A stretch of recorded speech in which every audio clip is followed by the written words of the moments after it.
We're online. Jason, Mr. Olds. Yes. Here. There he is. Yeah, thank you. I'm Sean Holland, and we have two new members of the assembly with us today. So I was going to give them each an opportunity to introduce themselves.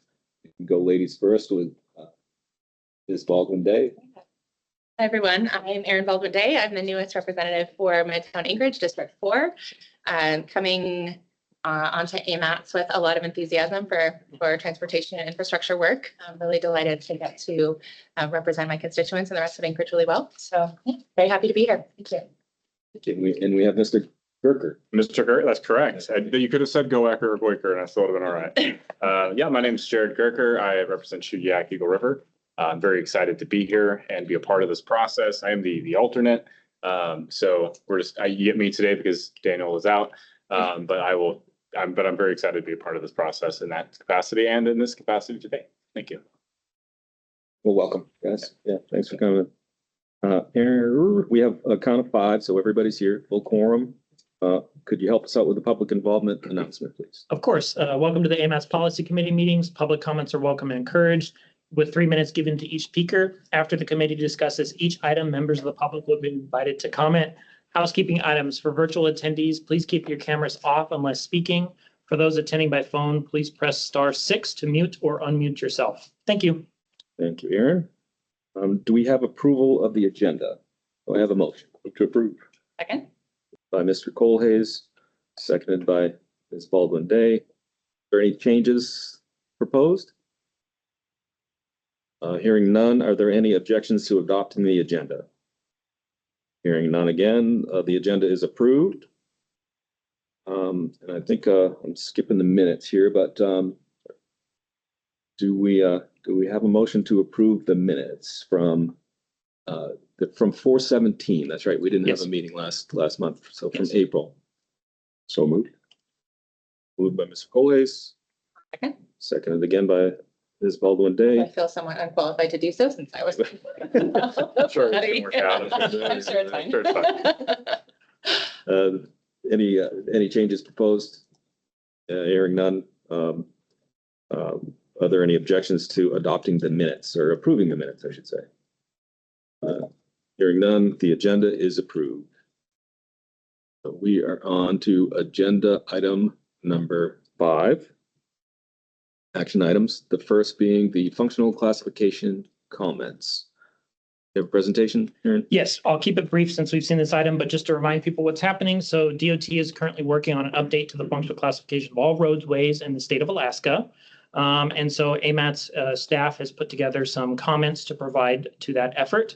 AMATS staff worked with the municipality of Anchorage staff as well to come up with the comments, and you'll see them in the, Moke, if you want to go to the next one, the colorful, there you go, in the colorful table that's on your iPad as well. In here, we show the roadway, the segment starts, the current functional class, the proposed functional class, and then justification for why we're recommending the change.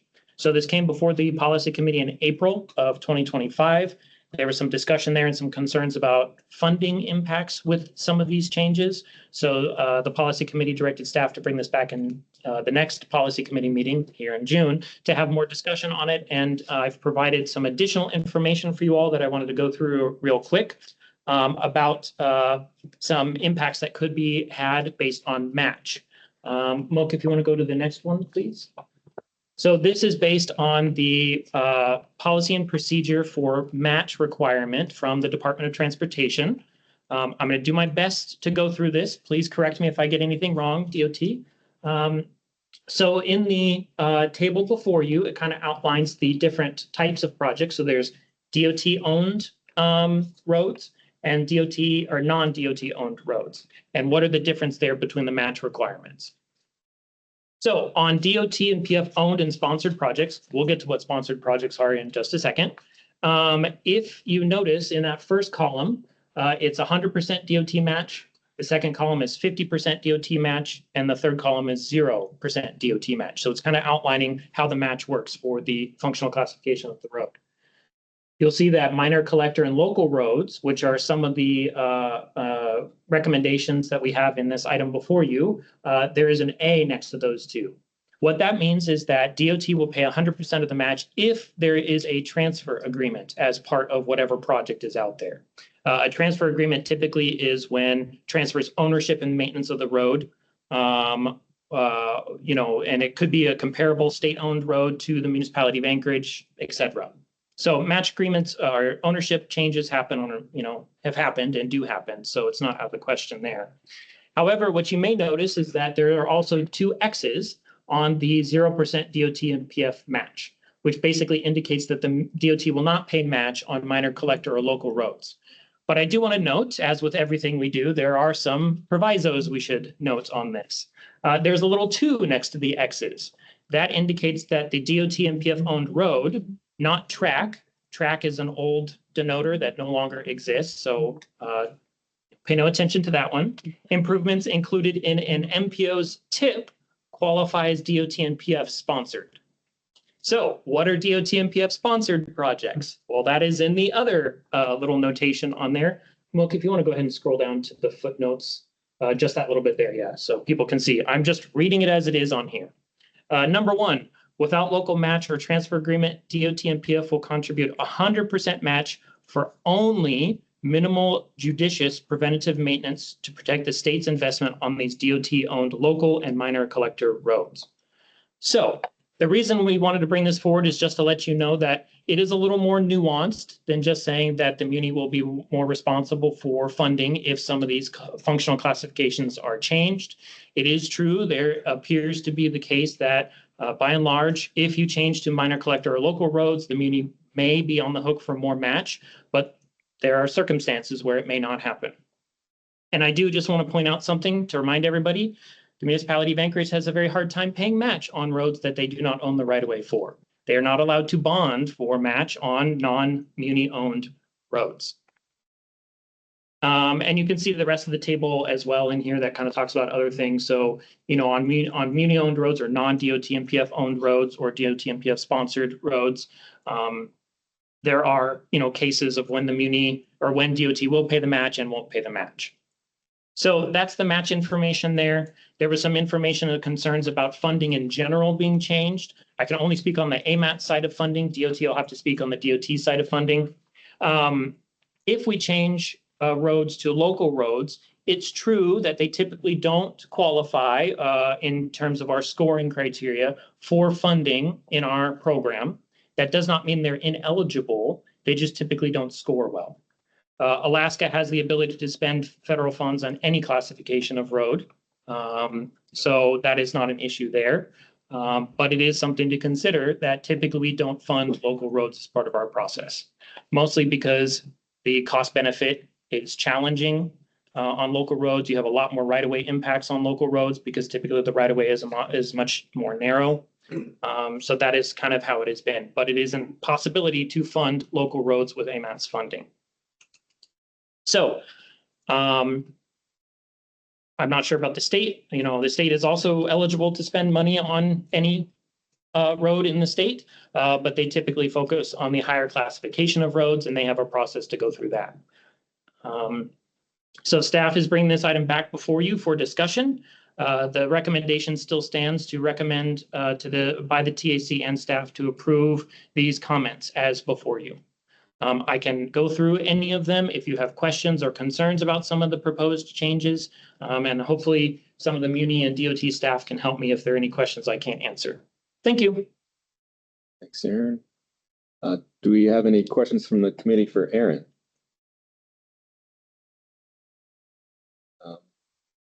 I just have some comments, I guess. Maybe procedure question. Like I have 3 changes that I would recommend that not passionate about, but what's the procedure for that? Would we make the motion and then a move to amend? Yeah, so right now it's just questions, then we have to open it to the public, then it'll come back to you all, and then you can make a motion. As part of that, you can we allow friendly amendments, but I would like it if it were a non-friendly amendment, an actual motion, so we can keep it on the record. It's a lot easier for us if it's not friendly amendments, but it's up to you guys.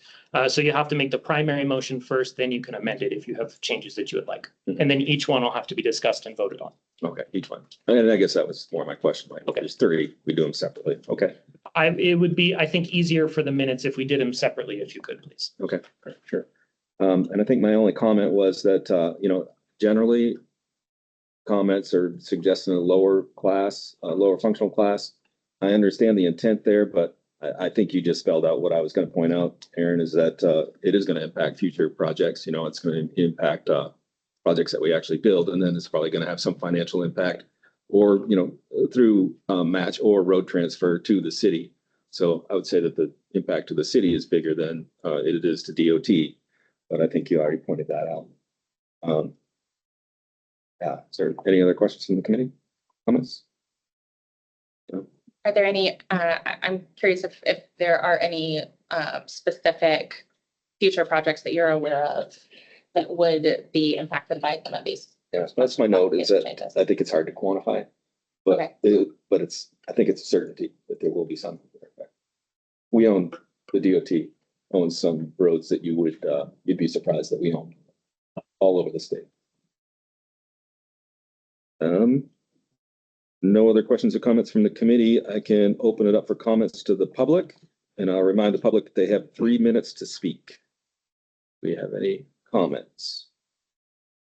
Not seeing any in the room. We have one online. We have a couple online. Okay. So, Mark, if you can go ahead. Oh, hi, this is Mark Eisman. I'm the Anchorage area planner. I apologize. I came in a few minutes late.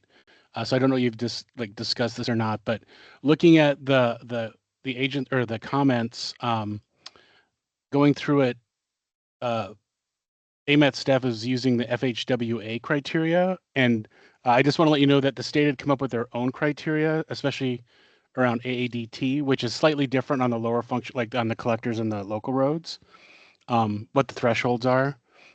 And also when we do the classification, we're looking at multiple criteria, not just AADT. So like access, length of route, regional significance, that sort of thing too. Keep those things in mind, please. Thanks, Mark. Okay, the next person that hands up is Lindsay. Hey, go ahead, Lindsay. 3 minutes. Sure. Hi, everyone. My name is Lindsay Hyduk, and I serve as the Director of Community Engagement and External Affairs at NeighborWorks Alaska. And just appreciate the opportunity to do a deep kind of look at the functional classifications of our roads across the state. And I'd like to encourage the policy committee to adopt these recommendations. There are a number of them that I'm excited to see, including around Gamble and Inger Street, INL Street, Fireweed, and Spenard Road. I just want to kind of single out a couple of these projects. For Spenard Road, for example, this classification change is something recommended in the Spenard Corridor Plan, and it's one of the projects that we have right now in design. And I know we've gone a few years in already, but I think are at a point where we have to take a really hard look at our road system and recognize that it isn't working well. The number of collisions and fatalities that we're experiencing as a community is alarming. And I've had tried to provide comments about the functional classification criteria should include safety and collisions, but it doesn't. It looks at access and AADT and things like that. But a lot of the justifications, I think, within this table help justify these changes so that we can right-size our system and recognize that we need to redesign and kind of elevate safety, especially for vulnerable road users, people walking, biking, and rolling. I think this is a way to do that, but I recognize it's a long, complicated process. So just really encourage keeping in mind the context of where we are in a crisis as our community. So thank you. Thank you, Lindsay. Nobody else online? Nobody has their hand raised now. Okay, thank you. What is the will of the committee? Do I have a motion? Move to approve. Second. Move to approve by Ms. Baldwin Day, seconded by Mr. Gerker. So procedure one at a time. And I think these are comments to statewide DOT group. So I think that some of these things will take care of themselves. But I'll make a comment on together with the 5th and 6th from Airport Heights to Gamble, And the Ingram Gamble Seward Highway, the recommendation is to change those from interstate to principal arterial. And I don't know that we probably can, but I don't think we should break our interstate until we have another connection there. So I propose that we keep that as an interstate rather than class it down to, I think it was a major arterial, but principal arterial. Can you say more about that? That'll just make the interstate goes from the Glen Highway down the Seward Highway to the Sterling Highway continuously. If we change the 5th and 6th and Ingram and Gamble, that creates a gap between the interstate system. How is there a gap? Because it's an interstate on either side. It's an interstate through there now, and if we change it to a principal arterial, there's a gap in there. Oh, but how does that change anything functionally from the perspective of like movement of like freight or things like that? Well, it probably doesn't change anything functionally today, other than other than the design criteria changes, but I don't think that we would upgrade that road from what it is today to create more traffic. Sorry, is this a motion? Yep. Okay. Yep. Just trying to keep us on proper source. Is there a second for this? Typically motion and then second and then discuss, so. Okay, sure. Sure, thank you, parliamentarian. Yep. I think I heard a Jason, second from Ms. Yeah, Cole. I'll second, yeah. Thank you. Any more conversation on that one? Yeah, I mean, I think functionally, if it doesn't change anything about driver behavior or freight movement, then I don't see how the gap in what something is called makes a substantive difference in terms of like how goods and people are moving along that corridor. So I think I would tend to stick with the staff recommendation on this one. Okay. Any other comments? I could take a roll call, I guess. Okay. So if you say yes, you approve changing the recommendation, Mr. Olds, Yes. Mr. Colhayes, No. Ms. Baldwin Day, No, Mr. Kirker. No. That one fails. The other one, I'll even let the other one. Well, I'll bring up the other one just because I wrote it down. But Brayton Drive is a frontage road to the highway. I feel like a collector is more appropriate, and so I would keep it as the. I forget what the downgrade is, but I would keep it at its current functional class. That's my motion. Sorry, clarification. We have a couple of sections on Brayton Drive here. Are you? I would say all the Brayton Drive. Okay. It's all frontage road. I'll second. Any comments? just a question. Why retain the current functional classification when the vehicles per day utilization is significantly lower than even a minor collector? Because it's part of the highway system. Can you say a little more about why that matters from a functional standpoint? It probably doesn't matter that much, but.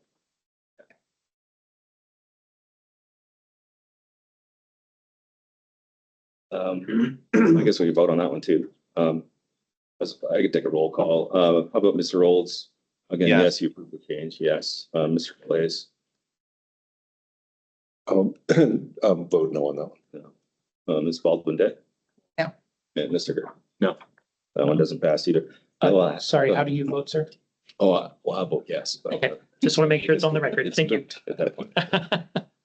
Aaron, keeping us in line.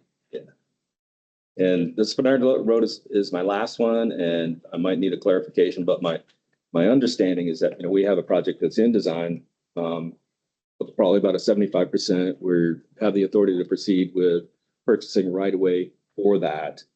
Our design's approved. We have an approved design study report.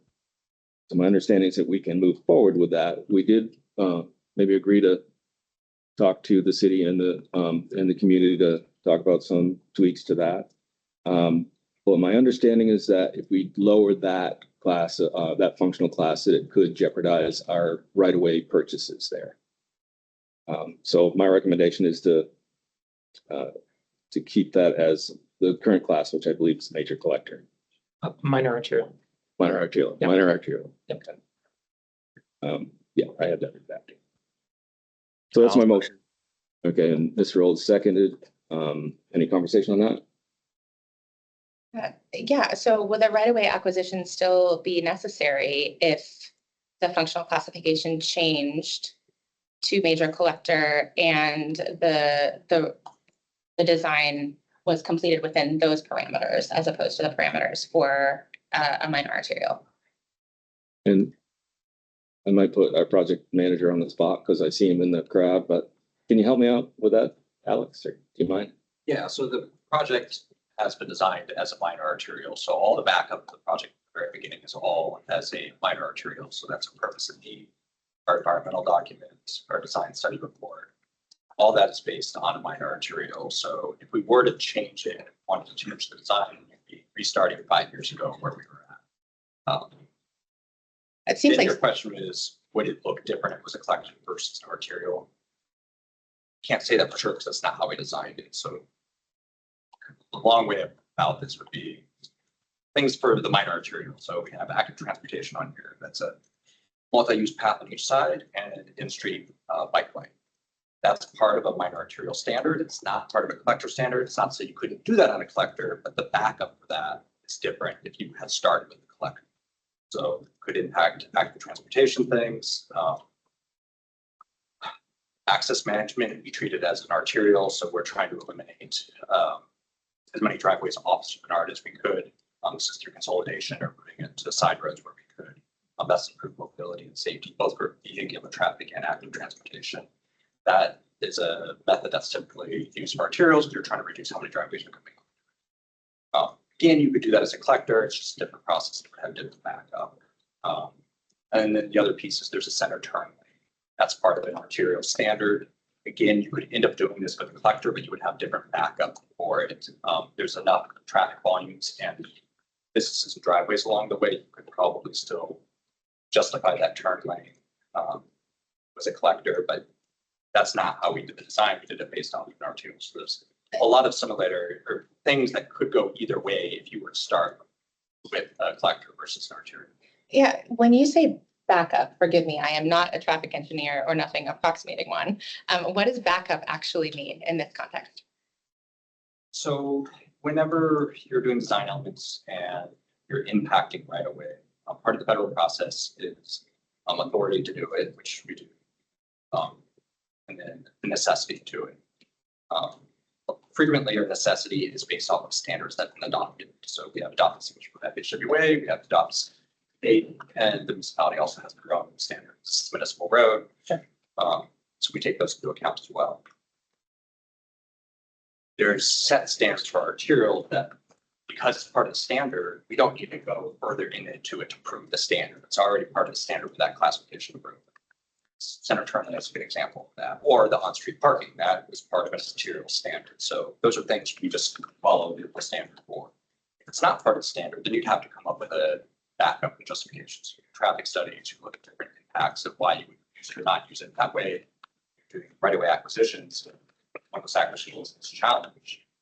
Property owner doesn't want to sell, combination happens, that you have a backup to justify why you need private property, you'd acquire private property for the state, for the government. Sure. Okay. Oh, that's helpful. Follow-up question. So how did the Spinard corridor plan factor into the design work that was done? And as I understand it, the Spinard corridor plan calls for this to have been designed as a major collector from the beginning. Yeah, so in the official streets highways plan and the functional classification, it's a minor arterial. So Spinard corridor plan doesn't have that in there, but the project cannot change the classification of what's adopted. That would have to have been done by the city and the state prior to the project or during its development. It hasn't been changed yet. 5 years down the road already. process. As far as the Spinard Corridor Plan goes, we are following the typical section that's in the Spinard Corridor Plan almost to the T. There was some mismeasurements in the plan where it comes to the curb and the bike lane.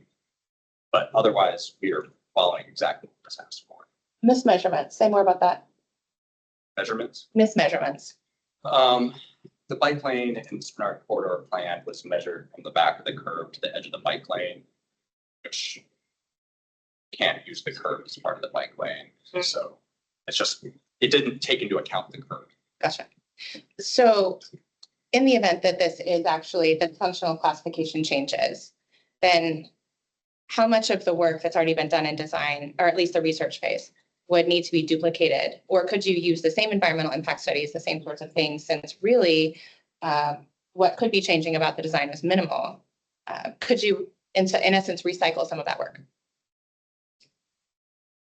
There'd be a lot of questions we would have to answer before we can get there. So even if the classification changes, we've already adopted the criteria and the design study report as part of the project. In the federal process, that's your acceptance of your design. That process exists so that when standards are changing, classifications are changing the project, you're not constantly changing your project to keep up. It's already been work done. It's already been a lot of money spent. Can't keep changing things. So it would be, we could keep moving forward even if the classification changes. There are issues if someone goes to challenge it, you now have your different classifications going on. So really don't know exactly how that would end up. Or if the intention of the city would be to go back and redesign things, we would have to go all the way back to the purpose and need of the project, which is defined as minor arterial. So it would be restarting the project, and whether that would be participating by the feds or not, we'd have to find out. But the FHWA pays the federal portion, even if this project goes back to the drawing board, correct? They've already paid for us to go through preliminary design and environmental. So we've already done that process. They've already paid for it. And they've already given us authority to proceed with the final design and the right of way. So they've already paid for all of those things. Would they be willing to repay for us to redo all these things when really nothing's changed about the road itself? That's something we would have to ask. Okay. Erin, looks like you're. I actually have something regarding that. I reached out to FHWA directly to ask if there would be federal participation if additional design work was needed for this road. And they said yes, based on the information I was provided from DOT and the project. So, you know, I think federal participation is fine in that regard. It's just, do we want to spend more time on the project and more money? That's the big thing. Because what isn't addressed here is it'll take more money from AMATs. It'll take more money from the state and the muni to do the match for that federal money that's needed for that additional design work. So, you know, I know Alex is being nice about it, but it will cost more and take more time. Sure.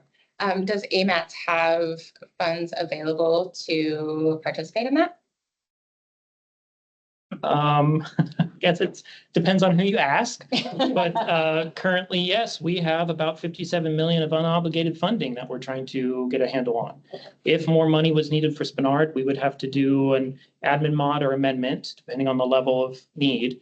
And with how things are going right now with our TIP amendment number 3, still waiting to be finalized with the STIP, I don't know when that would be able to begin. Okay. So I don't know, unfortunately, the timing impact that this would have.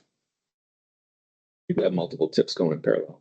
But until it's approved, you couldn't do anything with it. So you couldn't obligate the additional funds or anything like that until it's final approved. So just, Alex, another question for you. The justification says we're going to change that classification to match what is being done with the Spinard Road projects. That doesn't sound accurate, or? Because the Spinard Road projects weren't designed as collectors, you can't exactly say what it would have looked like. Again, we're matching the Spinard Corridor Plan. If we went through this process, you could very well end up with the same typical section. We haven't gone through that process as a collector.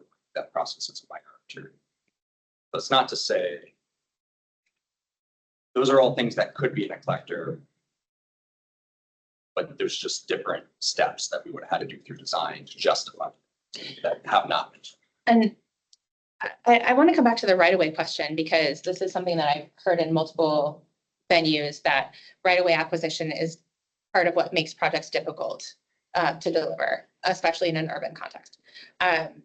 So with a potential change in functional classification to a major collector, there could theoretically be some design adjustments that would be made that would make right-of-way acquisition unnecessary, correct? I mean, I can't say until I know what those adjustments are. Right? Okay. So it would depend on what we were modifying. Gotcha.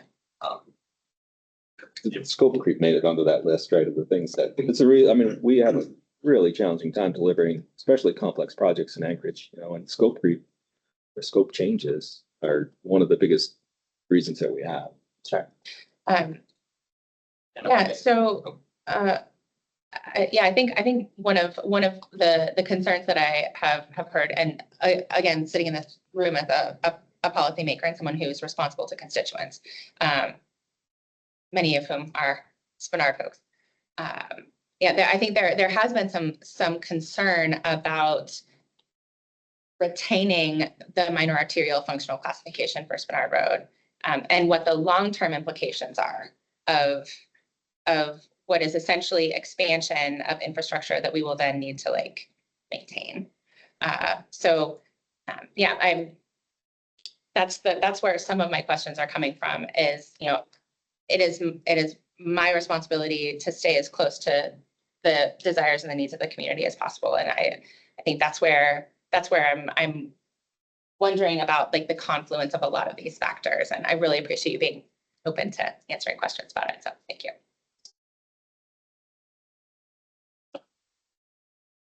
Any other comments from the committee? Excuse me, Mr. Chair, I have a few comments if I could. So been a lot of discussion about this project, both here and within the circles of the project team and municipal staff. I think, and so just from my perspective and some of the discussions we've had, one impact of not changing the classification, but changing the classification and redesigning to stay within the existing right of way is that space has to come from somewhere, and it would either come from probably either the pedestrian facilities, which are now planned to be, I think they're 8 feet wide, I'm going on memory, or the bike lanes. So if we have less right of way to work with, even assuming that the project is acquiring right of way, if there's less right of way to work with, something has to give, something has to be reduced. So I think that's just something for folks to consider as they ponder this.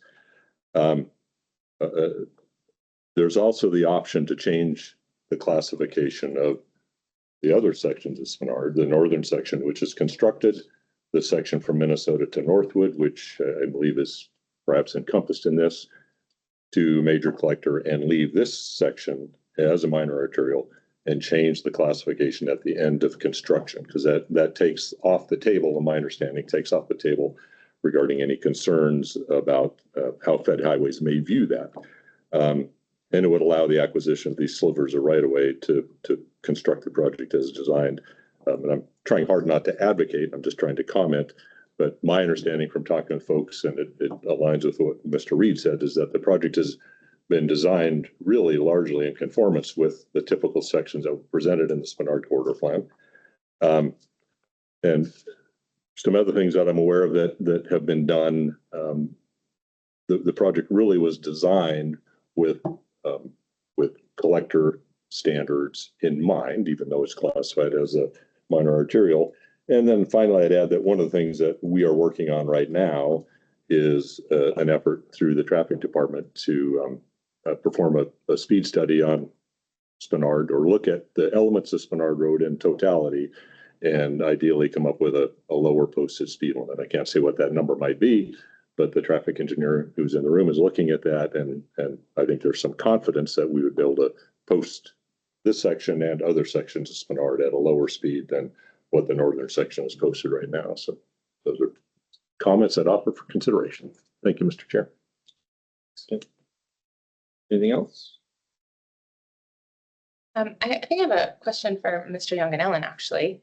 How much of this change in functional classification was discussed at the TAC for Spenard specifically? Oh my goodness, I don't remember because it was a couple of months ago. I think there was some discussion. The problem is how this all came about is it was originally thought that this would help the project to change it to a collector. because the collector was seeking variances, so lane width, size, and a few other variances. And so the thought was that would help the project. After this got started, it turns out that it was going to cause these problems. So I think at the TAC, the discussion was, yeah, it sounds good, everything's good. And then after the TAC is where a lot of the problems started being commented on. And so I don't necessarily know if the TAC talked a whole lot about the Spinard one or not, other than, is this going to work with the project team or not? I don't, Brad's here and Elisa's here, TAC members, they may remember differently. It's been a little bit, unfortunately. Had some discussions. Brad Quinn is the traffic engineer. I think you're right, Aaron. My recollections is that's so much conversation since that in my mind, I'm mixed up as to what was part of the back discussion versus was part of the follow-up conversation. I couldn't speak to that piece exactly as to what we commented on the time. Do you remember which month it was that we had that conversation? It was April. Sorry, I'm just looking back at the notes I took from that meeting. And it looks like, no, the only thing that was really discussed or changed was some changes to Forest Park Drive. Okay. And Hillcrest Drive. Outside of that, there was nothing else that was approved by the TAC. So I don't remember if they discussed this there or not. Okay. Would you mind playing parliamentarian for a moment? Sure. I think it feels really important, particularly since we have a project in that 75% design right now. And we have a group of experts whose work it is in AMATs to help to adjudicate some of this and make really good recommendations from their perspective. I would like to divide the question, and I would like to consider Spinard Road separately from the rest of the functional classification changes, and ask the TAC to weigh in substantively on this particular item. Just so you're aware, and we did mention this at the April meeting, I know you guys weren't there for it, but comments for this effort are due July 1st or August 1st. So we are unfortunately at the end of the comment period to provide these to the Department of Transportation as part of their functional classification effort. Okay. July 1st. We're in June. What month are we in? We are in June. July 1st. Thank you. I was skipping ahead a month. So we have run right up against the deadline. Correct. Unfortunate. And I will, just so everybody's aware, this effort occurs with the census updates. So every 10 years or so. So this has been the first time this effort has come through AMAT since the Spinard Corridor Plan was adopted and other things happened. So that's why you see so many comments that are here before you. Okay.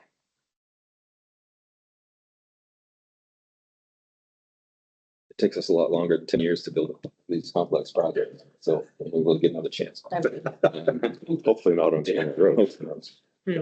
Are there any more comments? I believe we're talking about an amendment to the motion to change the recommendation of the functional class. The amendment is to keep it the same as it is today. Any more comments on that? Perhaps, Mr. Chair. Mr. Young, when I was commenting before, I commented that I wanted to avoid testifying but yet ask questions. To what degree am I able to provide my perspective from events I've been involved in up to now? You're in the voting stage of it, so you can comment on it or discuss it, unless I'm mistaken. Well, they're on the motion and second, so now they can discuss it, and if you need to talk about that, yeah. So maybe don't sit there and say how you're going to vote, but if you have specific questions that'll help you with informing your vote, then I can help answer that. So cut me off if I stray. Okay. Feel free. And it's less questions than just one additional comment, and it's following up on something you said. When this came up, Spinard Road in particular was presented to be reclassified, as Mr. Young said, with the thinking at the time that it would help the project, not delay the project. And So that there was quite a bit of discussion internally about the benefits of that. And as Mr. Young and Ella said, it had to do with the number of variances that might be required to be obtained to make the design fit with the functional classification. And so the thinking was that reclassifying to a collector, although there were other components to that, reclassifying to a collector would eliminate the need to get some of those variances. And it was presented, at least in part, as a benefit to the project, which is one reason I supported that in my role as Public Works Director. So I just want to offer that commentary, and that's all I have to offer on that. Thank you. May I ask a question? What were some of those variances that were sought? Or that were being sought, that the impression was that reclassification to a collector was going to like eliminate the need for those variances. I'm not sure if go ahead, Chair, I'm I don't sorry. know if Alex can help with that or not. Yeah, so Alex reviewed. So there's a variance for one of the curves that does not meet arterial standards. That mean it was too narrow or too wide? The curve is too sharp. Oh, the curve. Curve. Okay, I heard curve. So Thank you. regardless of what classification this road is, we're within the existing right of way and we're basically sticking to the same alignment. So it doesn't really change the geometry of the road depending on what the classification is, because we're just following the existing for the most part. Otherwise, we would be going outside the right of way. So that particular curve met collector standards, but other than that, there wouldn't be a reduction in variances that I can think of. Some of the variances that we know we're probably going to ask for would be the speed. And that would be regardless of whether it was an arterial or a collector. If we're lowering the speed below 35, which engineering study's not done yet. That's being completed through the city. And if they decide to lower that, that'll be a variance, but we'll need it either way. So this is really a long way about saying that you changing it from an arterial to a collector doesn't decrease the number of variances. If anything, it may increase depending on what type of collector they're looking at. Neighborhood collector, for example, if that's what the city wants to define it as, that has on-street parking. We really want on-street parking here. Probably that has been part of our corridor plan or anything else. You'd have to get variances to eliminate some of. Probably end up with more variances, not less. More variances, not less, if you made the functional classification change. What about the center turn lane? Is that 12 feet? It is 12 feet. There is a variance for the center turn lane. That's because the center turn lane standard for the city is 14 feet. So we have a variance to go narrower than that.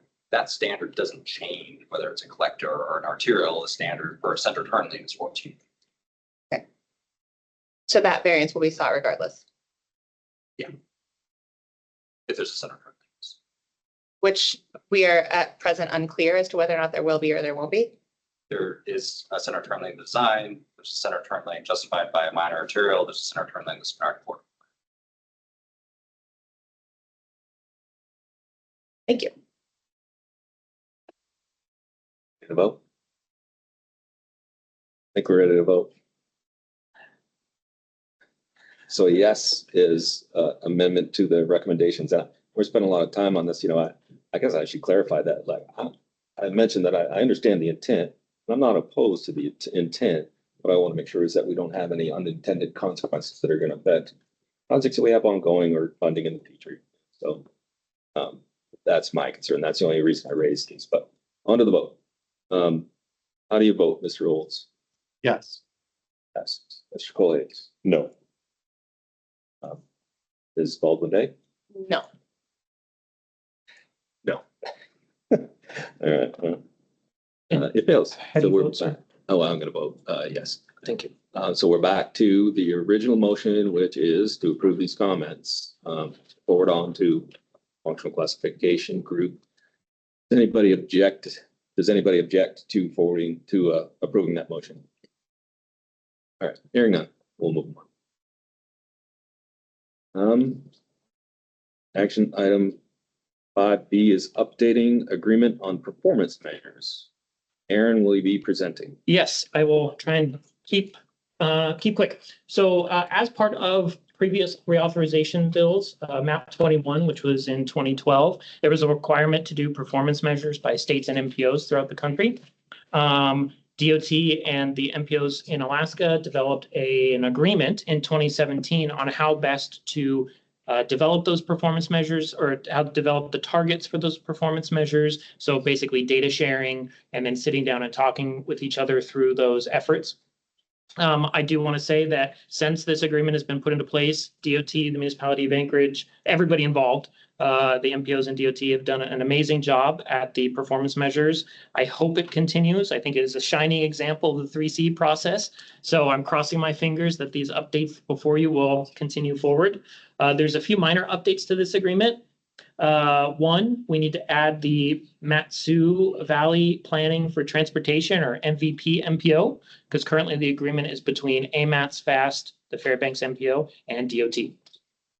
In addition, there's a couple of updated clarifications about certain requirements for performance measures. We, as a TMA, Transportation Management Area, we're a larger MPO, and so we have to do certain performance measures and targets that the other MPOs do not.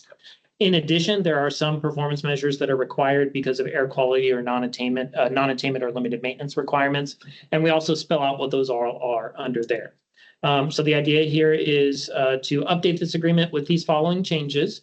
And just so you know, this is not a legally binding agreement. This is a let's get together and make sure this works, and we're all going to follow the same process agreement. So there's no cure if somebody doesn't do what they're supposed to. It's basically on us to sit down and work through it. Again, it's worked really well, so I don't anticipate any issues moving in the future. So Technical Advisory Committee recommended approval of this with no changes, and staff's recommending that as well. So thank you. Aaron, any questions, comments from the committee?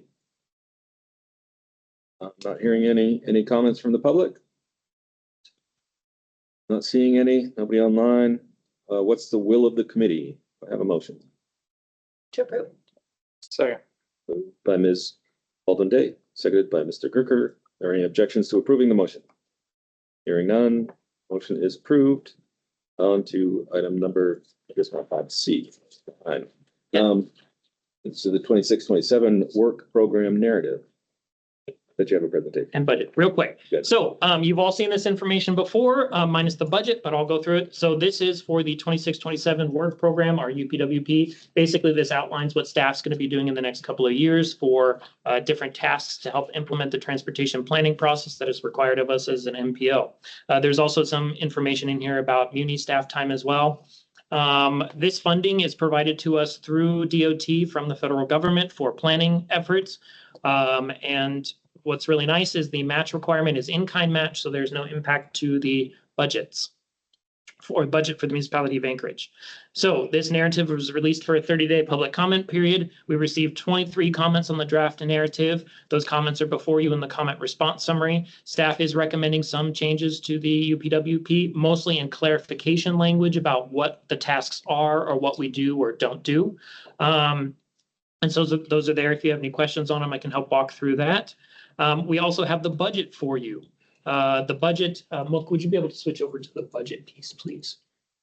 Yeah, there you go. So this colorful little chart here, or table. So this was not put out for the public. This is not really for public comment. This is basically taking our narrative and the tasks that were identified and commented on by the public and assigning dollars to them to see, implementing them over that time period. So that's what this outlines. We also have some information here for some contractual services. So for example, in task 120, we have $100,000 in there for the tip. Basically, that's for us to get an electronic tip started and implemented and start doing that instead of using the Excel document we currently have. So we're really excited to get that going. I can answer any of the other ones on there as well. This also includes funding for transit. So we are what's known as a consolidated planning grant. That means we get FHWA, Federal Highway Administration funding, and FTA, Federal Transit Administration funding, in one big lump sum that comes to us. The FHWA funding is tasks 100 through 500, and the FTA funding is tasks 600. The FTA funding goes to the Public Transportation Department for their efforts. So all the information that you see there for the 600 tasks is from the Public Transportation Department at the municipality of Vanguard. So staff, I do want to note, we did see a small reduction on our funding based on the estimates provided to us from DOT. That's normal. It happens. It's estimates. So it was about $200,000 per year reduced. We were able to absorb it. We found the money in the couch cushion, so we're all good to go there. And one of the exciting things is we're also providing some funding to the public PM&E to help with a position to help with scoping of projects as they first start. So to providing more effort for projects as a way to just, AMATS has a lot of projects. Everybody's very busy. So this is an effort to try and help alleviate some of the stress on both the municipality or DOT and the municipality on getting projects started. So it's about $50,000 per year that we're providing towards that position. So we're very excited that it's going to be a very collaborative process. You'll hear more about it as we go forward. So I'm excited to keep you on the loop on that. So we're really looking forward to that. Technical Advisory Committee reviewed everything and recommended approval with no changes. So that is before you. Thank you. Any comments or questions from the committee?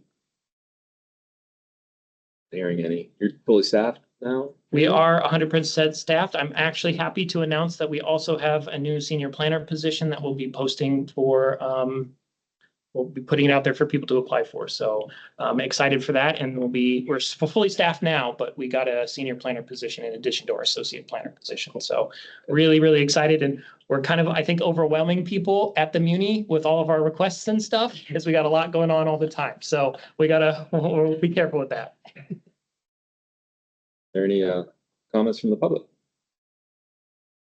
I'm not seeing anybody, nobody online. What's the will of the committee? Motion. I move to approve. Second.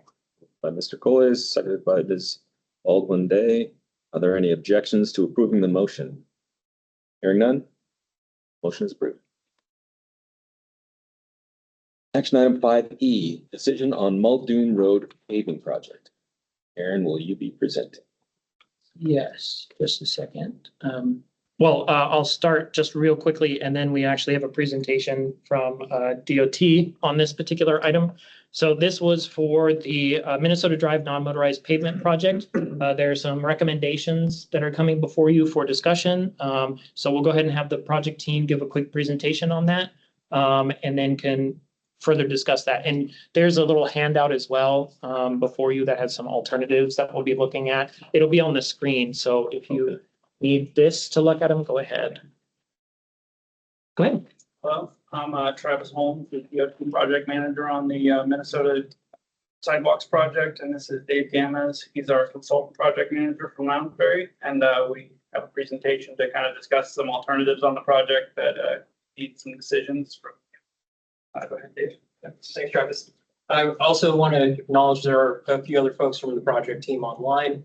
Katie Peck, our DOT project engineer, on Wynn, our consultant project engineer, and our PI public involvement lead, Morgan Cameron, is also online as well. Go on to the next slide.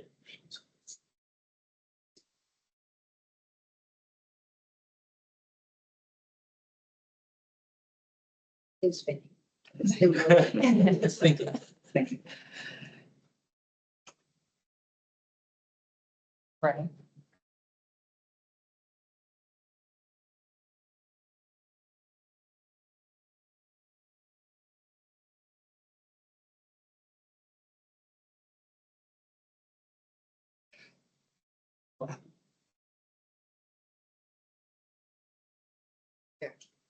There we go. A quick overview of the project. The project limits are Tudor Road to Hillcrest Drive. They are non-motorized improvements. It is a sidewalk repairs project.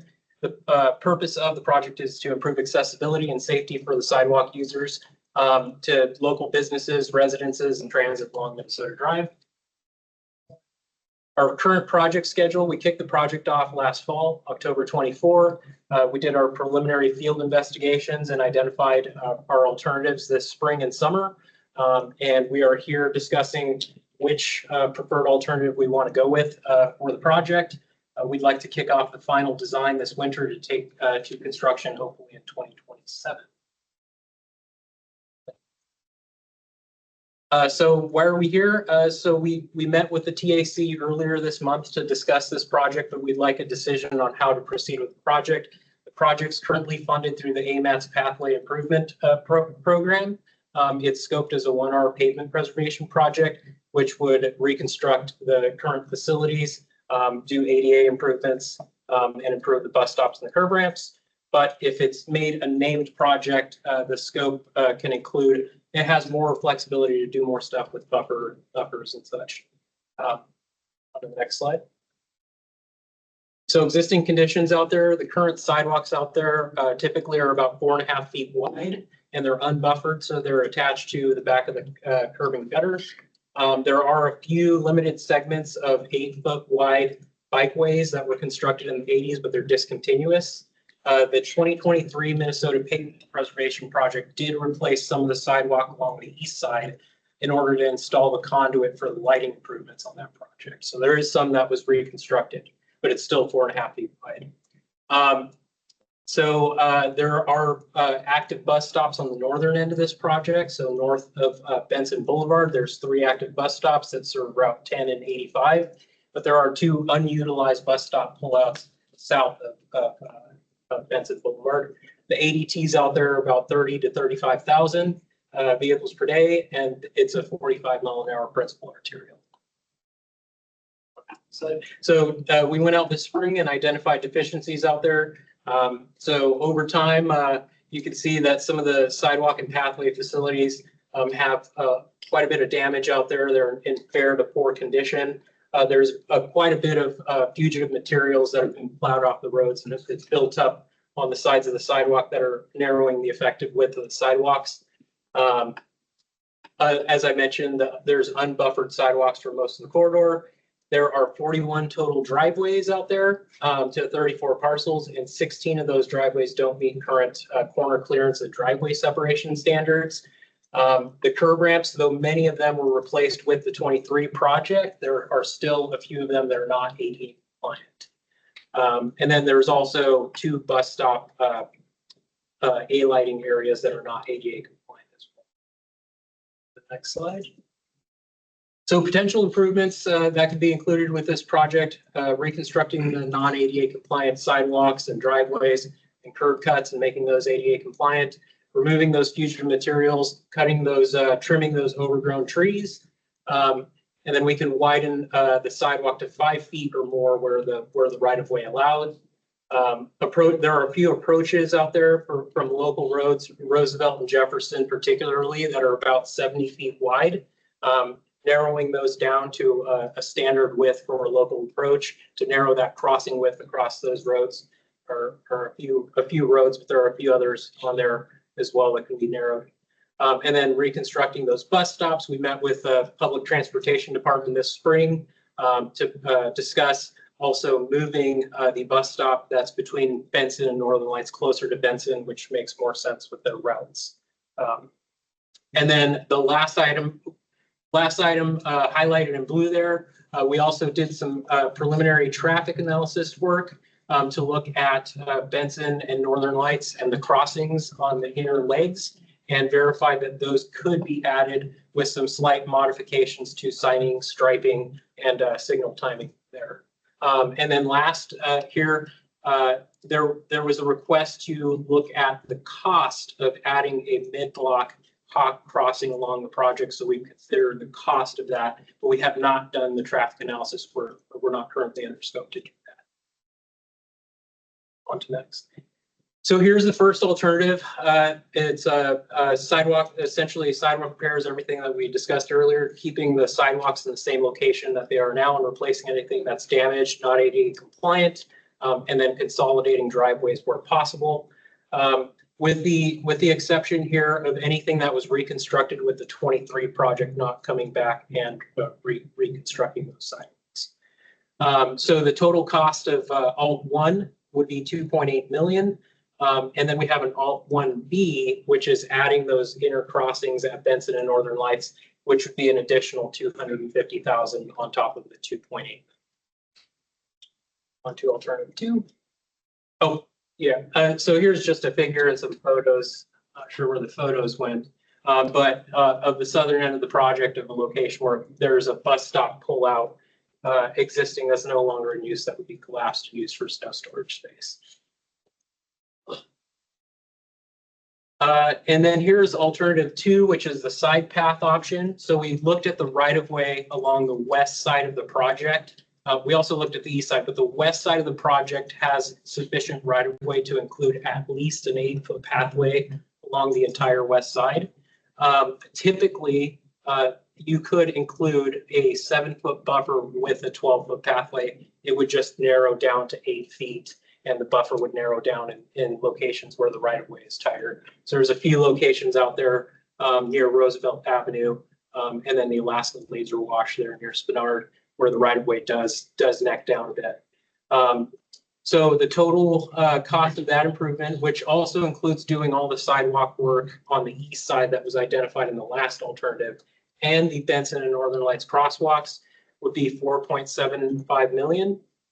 And then we have an Alt 2B, which would include adding that mid-block Hawk crossing, which would be an additional $450,000 just for construction. But I want to emphasize that we haven't done traffic analysis work to verify location or placement of that. To the next slide. So here's just a few photos of those locations where the right-of-way narrows. Here, there's Roosevelt Street down on the left there. There's a retaining wall in between there, and then there's Alaska Laser Wash where the pathway would be 8 feet, but there would be a buffer, or it'd be a very slim buffer in that area. But for the most part, you get buffer space and pathway. On to the next slide.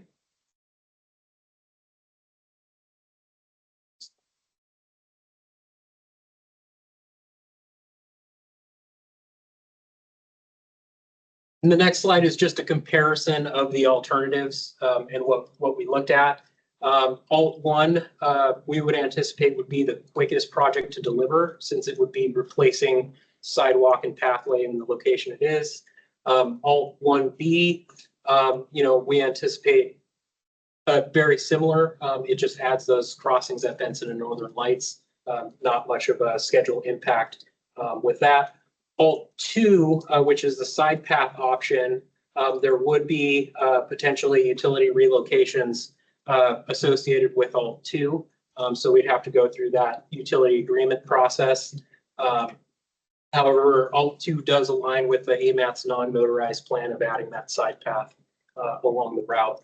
And then Alt 2B, which would require amending our contract to do that traffic study in order to verify the Hawk work. We're not currently scoped to do that. So that would be an additional, schedule piece there. And then there would be a public involvement doing something like that. Do you mind if I ask you questions along the way, David? I think we're at the last. Timing. And you briefly touched on schedule there on the last comment, but what's the difference between the schedules there? So Alt 2, we're currently scoped and we can work up to Alt 2. It would be an amendment to the TIP to pull the project out and make it a named project. However, we're under contract and we're scoped to take this project essentially past this point. Alt 2B, it's not currently named in the TIP, or there's no current piece that includes a Hawk analysis that's in our scope. So we would have to see an addition to the TIP to do that work, and then also get that work amended in order to do that study and that design piece. So 2 or 2B would require a TIP amendment? A TIP amendment. TIP amendment. Yeah, I think, yeah. And then is there any value to, I think we've committed to the 4th crosswalks on Northern Benson, but is there any value to breaking out that Hawk? And again, I think it's probably a good idea in that spot, but into its own separate project where we could have multiple Hawks at various locations in the city. Does that help your schedule if we do that? So there was a discussion during the TAC meeting about separating it out into a separate HSIP project. Mhm. So we could keep the project moving. Then if it does come up in the next step, it's added up. We can still keep the project moving. It's kind of different work. I mean, there's probably some signal work with the crosswalks, but the Hawk, yeah, it might be more efficient to design, like say, several of those under one package in different areas. I'm thinking a lot of, I guess, at this point, make a comment, but So is a speed study part of a Hawk signal analysis? Speed, safety, essentially finding out where the ideal pedestrian crossing locations are. I actually really love that idea of moving the Hawk option into its own project bucket. I think I'm curious about how driver behavior and the fact that I do have some concerns about the current speed on Minnesota and trying to put a Hawk signal with the current traffic flow. That seems like, at least in the short term, that might actually create more of a danger to both drivers and pedestrians, really, than it solves. So I think I would want to see, I would personally want to see a speed study and that Hawk signal analysis to see if that's even I mean, I love the concept, but I wonder if that's an appropriate location, just given current driver behavior. That would all be part of any traffic and safety analysis that would be done. Is there any intention with the Minnesota Drive Corridor Plan to do any sort of a speed study related to that? I don't know who the appropriate human to ask about that is, but I know that the Minnesota Drive Corridor Plan is underway. yeah, help us out, James, with that, please. Sure. My name is James Dorzik. I'm the DOT liaison to AMATS, so I'm going to try to get a chance to talk to you guys afterwards here. But I'm also the project manager for the Minnesota INL corridor plan. And there is not a specific speed analysis for a Hawk signal in the plan development right now. But there is a level of, like a planning level of traffic analysis that is being done. And also a lot of public involvement. So to also get a sense of where is the need from as the community sees it, and also what are the management considerations from DOT, expectations from the municipality and community. All of that's baked into the community involvement side of this. Mm-hmm. And so then and having done all this, we've completed all of that basic analysis, information gathering. And so now we're developing some recommended alternatives. And for this section, I think it's safe for me to say the project team recognizes that there is a need for pedestrian facilities somewhere in this stretch. And so we will probably bring up some design alternatives that could show what it might look like. But there's also I'm definitely going to have a caveat of there needs to be some further analysis so that we understand more deeply the traffic safety and other considerations, that go into that. So sure. I certainly see the plan as supportive of a additional pedestrian non-motorized crossing infrastructure here. What shape that takes, I think, is still fluid, and I think that's part of the community conversation. Aaron, what would be a clean way to ask for? I mean, is there a way for that Hawk signal study and the speed analysis to be conducted as part and parcel of the Minnesota Drive Corridor Plan, or would that need to be its own sort of standalone request? I think it would need to be standalone because I think the Minnesota, and James, correct me if I'm wrong, but the Minnesota Corridor Studies pretty much Done. finished all of its analysis and it's in the final stages of writing it and getting it ready to go. One of the things, next month, staff's gonna be bringing forward HSIP recommendations to the committees for review, and one of them is gonna be a hawk signal on Minnesota at this location. So that might be an opportunity to help, push forward some kind of effort in this area, depending on how that goes. So that might be one avenue. We have a new tip developing soon. The 27 through 30 tip, that might be another opportunity to get some funding in there to at least do the studies. I don't know if it'll do the work, it can do the work, because it depends on what comes from the study. Or, yeah. Sorry.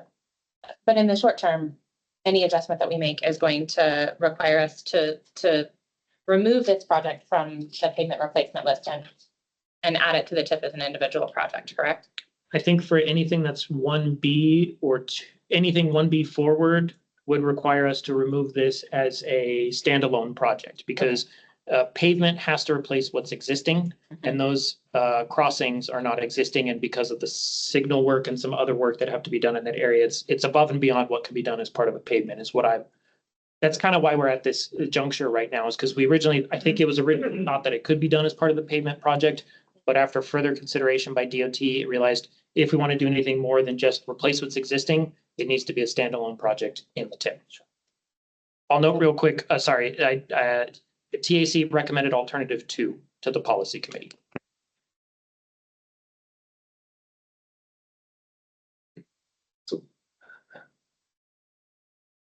So tip amendment for 1B2 also. Okay. And so alternative 1, I think what are we showing that in the tip? 27? Well, it's a pavement project, so we don't really show when construction is going to be happening. But my understanding is there's no real delay to the project if we do alternative 1B or 2, even with the tip amendment, because they can continue moving forward with it as is while we do the tip amendment and get that done. And that can happen starting in as soon as the current one's approved. But we typically will start our next tip amendment in October and run it through the process. Any other questions, comments from the committee? Do we need a formal motion? I think we open it for public and then we'll. Okay. I think. Yes. But yeah. Okay, yeah, thanks. Any comments, questions from the public?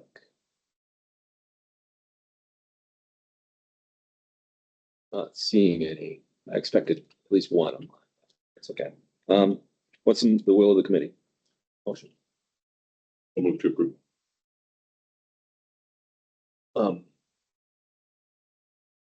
Do we need more specificity? We have to, than that? Do we have to- Is that a recommended alternative or no? So the recommendation from okay. the staff and the TAC is alternative 2, which doesn't include the hawk signal. I can withdraw my motion to approve if somebody does it. If you were moving to approve the TAC recommendation, then I would second. I feel like that works, yeah. So moved by Mr. Colhase, seconded by Ms. Baldwin Day. I think I'll just go to, are there any objections to approving the motion? Hearing none, select alternative number 2. So just so you know what is where, so the next tip amendment, this will be part of that. So we'll see it again as it comes. So, yeah, okay, yep, sounds good. How much, and we're done, but how much of those utility agreements are going to affect your schedule? So there's fire hydrants, load centers, which they're maybe a little bit there. There's CDA guy wire poles. There's 2 of them on the west side. Potentially, we can route around them, but we'd have to look and see what that does. So, as far as schedule is concerned, I mean, getting those utility agreements. That's good out a year. Could potentially, we're talking 27, we're looking we're at 2027 right now, but it could be 28. Yeah. Okay. Sounds good. Yeah, thanks. Yep. Thank you. And you. one more question. And you're pre-NEPA right now. You need to make this decision for your NEPA document. Yeah, okay, thank you. Thank you all for your work on this. Yeah. Really appreciate it. All right, we're done now, I promise. I guess we're on to the decision on the Muldoon Road pavement project. You have a presentation here? Just a real quick overview. It's mostly in the memo, so I'll just kind of read through that. So there were two Muldoon pavement projects, one for DOT and PF, which was from DeBar Road to Glen Highway, and then one for AMATS funding from Glen Highway to J-Bear Gate. Through the development of the current STIP process, the DOT and PF portion was removed. And so that kind of through the projects, we didn't know what was happening with them. So as other needs came up, the AMATS funding was moved to other projects besides the Muldoon project. The reason why it impacted the AMATS one when the DOT one was stopped is because they were going to be done together to help with cost savings, environmental document, reduce the impact to the public, all that kind of stuff. It's typically what happens with projects. And so the funding that was for the AMATS project moved over to the Spinard Road Rehabilitation Project, the IL Pavement Preservation Project, which has been looked at to do more work out there, and then the Third Avenue project, which was changed for a signal and lighting project to a reconstruction project. So DOT submitted a request to AMATS staff asking, would AMATS be willing to pay for the Muldoon portion from Glen Highway to J-Bear Gate, because the DOT portion is being added back into the STIP as part of their current STIP amendment.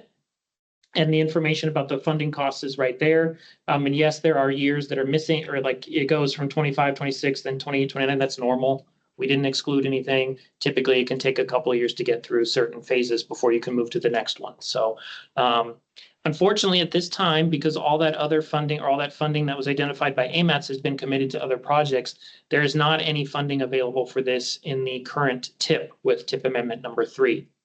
However, Technical Advisory Committee discussed this project at their meeting and recommended to the Policy Committee to go ahead and fund the design portion of this project in the next feasible fiscal year, which I'll tell you is 26 or onward, because we're almost done with 25. There's not enough time to get it started in 25 for our process. And then for the construction, to look for other funding sources to help with the construction. At the TAC, it was actually talked about that there are some possible grant opportunities that exist out there, such as the Defense Community Infrastructure Program or the other defense, the Federal Lands Defense Access Grant.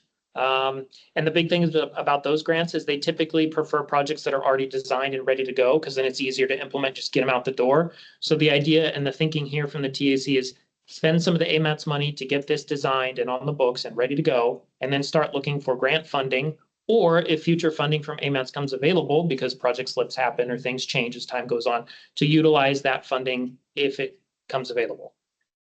So this item is before you to discuss and give direction to staff on how you would like to move forward. Thank you. Any questions or comments from the committee? I actually have a lot of questions.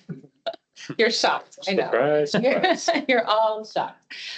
I'm curious why this project was removed from the STIP in the first place.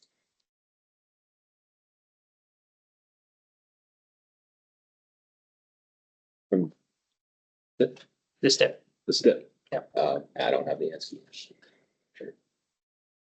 I was never provided it when we, Yeah. So I'm not sure either. Yes, I mean, I know that there's a lot of needs in the city, a lot of needs statewide. I could speculate that it's a fiscal constraint thing, but I'm not heard the decision. And this is strictly a pavement preservation project, correct? So Yes. So surface only, no other work being contemplated. Not that I have been communicated with, no. Okay. Is there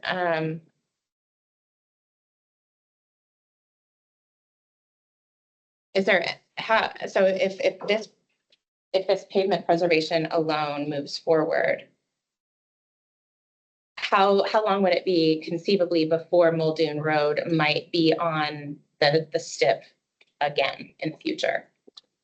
And I would have to defer or look at our HSFP nominations, our Highway Safety Improvement Program nominations. We certainly have some work to do on Tudor and Muldoon.